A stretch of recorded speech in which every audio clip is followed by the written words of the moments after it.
Bonjour. Alors pour bien vous faire comprendre l'enjeu de la spiritualité et le moyen d'y progresser, je vais vous proposer une phrase très très simple euh, qui est de passer de l'arborescence mentale finalement à l'arborescence sensorielle. Vous savez que la grande question dans la spiritualité, c'est souvent comment est-ce qu'on obtient un calme intérieur, comment est-ce qu'on fait silence, comment est-ce qu'on apaise, etc. Et vous savez peut-être d'expérience que suffit pas de s'asseoir sur un coussin et de plus bouger pour que ça se produise, hein. Ce que je vous dis toujours, c'est que c'est en passant par l'ouverture des sens que finalement le mental va se calmer. Alors, l'arborescence mentale, ça concerne beaucoup de gens, c'est-à-dire qu'en fait, on est perdu dans nos pensées, quoi. Et une pensée amène une image amène une émotion amène une autre pensée, amène une décision, amène machin. Voilà. Donc en fait, c'est un peu le fouillis, et ça part dans tous les sens, et c'est vraiment, ça part en arborescence. Et quand vous êtes perdu dans le bocal du mental, vous n'avez aucun rapport avec la réalité, puisque vous êtes dans votre mental. Et le grand truc, c'est de passer de la tête au ventre, hein. C'est de passer. Alors les anciens, ils disaient passer de la tête dans le cœur. Moi, je vous propose plus prosaïquement passer du mental à la réalité, à votre réalité ici et maintenant. Euh, donc l'arborescence mentale, ça vous avez compris, c'est que là-dedans, ça continue, c'est un vrai plat de spaghettis, tout s'enchaîne, et puis c'est fascinant, il faut bien dire ce qui est, hein.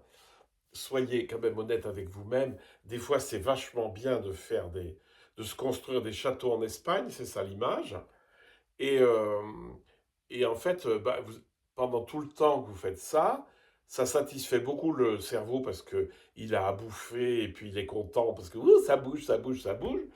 Mais en fait, voilà, c'est pas comme ça que vous allez plonger dans le grand silence. Et d'ailleurs, souvent, même dans les théologies, les spiritualités, etc., on a tendance à partir dans des explications, et puis ceci, et puis cela.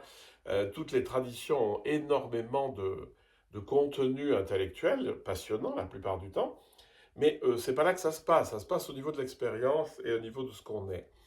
Et donc, ce que je vous propose, c'est de passer de cette arborescence qui satisfait beaucoup le cerveau à une autre arborescence qui est celle qui nous ancre dans la réalité. C'est-à-dire on va dire l'arborescence des racines.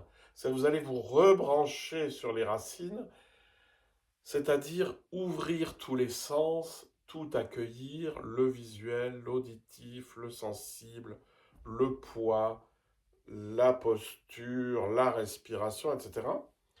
Et donc, en explorant toute cette arborescence sensorielle, si vous le faites honnêtement, vous vous rendrez compte que lorsque vous êtes dans la grande ouverture, c'est-à-dire où les sens sont ouverts au plus large, que vous ne nommez pas, que vous ne jugez pas, que vous ne faites aucune opération mentale avec, que vous êtes juste dans l'accueil, lorsque vous êtes dans l'accueil très large, eh bien, il se fait un grand silence en vous. D'un seul coup, poum, c'est posé, hein. Je crois que c'est à peu près la seule chose d'important que j'ai à dire là, c'est il faut aller explorer les sens et les perceptions pour entrer dans la réalité. Parce qu'il n'y a que dans la réalité que vous trouverez le fond de la réalité, hein. Ce n'est pas dans le fond de votre agitation mentale et de vos pensées et de vos complexités que vous allez trouver ce qui fonde la réalité. Donc rentrez dans les réalités physiques, concrètes, et vous allez voir, ça vous aidera beaucoup. Bonne journée.